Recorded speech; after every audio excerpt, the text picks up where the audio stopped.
Hi, my name's Michelle. I had two preemie daughters. The first one was born at 34 weeks and she was £4 4 ounces. And my second daughter was born at 32 weeks and she was £3 14 ounces.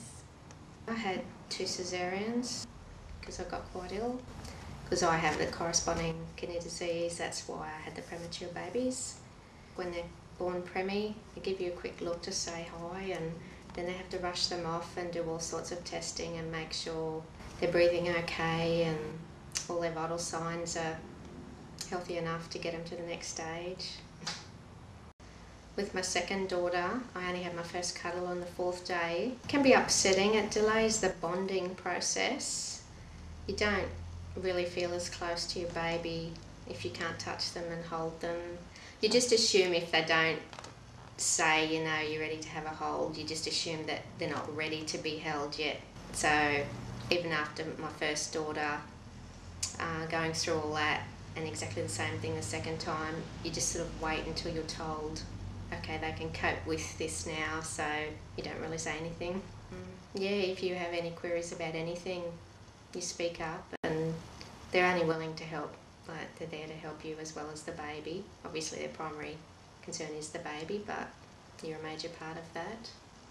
They were initially fed by tube through their nose down into their stomach until they could show that they could feed. So I expressed at home all the time and would take milk up and or would express there as well while I was there. When your baby's in a special care nursery, it's your whole life to be there and to bond with them and to do all you can for them, because you can only do so much.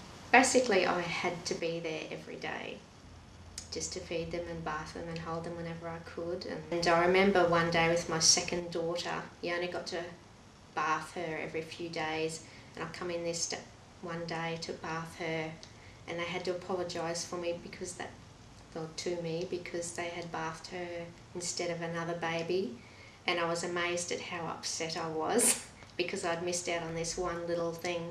My eldest daughter was nearly 5 by the time I had my second daughter, and she has been a blessing. She would come in and draw pictures for her sister and put them up in her humidity crib, have her cuddles, and so she was preschool, and so she wasn't there every day, but she loved to come and see her sister as well. But I've been very lucky with Ellen.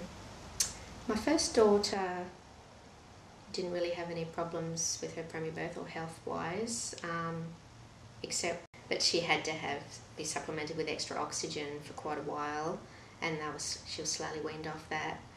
My second daughter, she was the same, oxygen dependent for a little while, and she had to have phototherapy for a day and a half. Other than that, she didn't really have any other medical setbacks. I generally reached, the nurses talk about the adjusted age.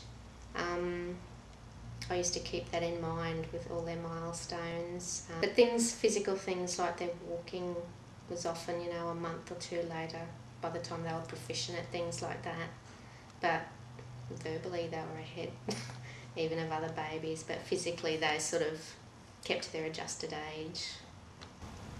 I felt quite at ease with what went on in there.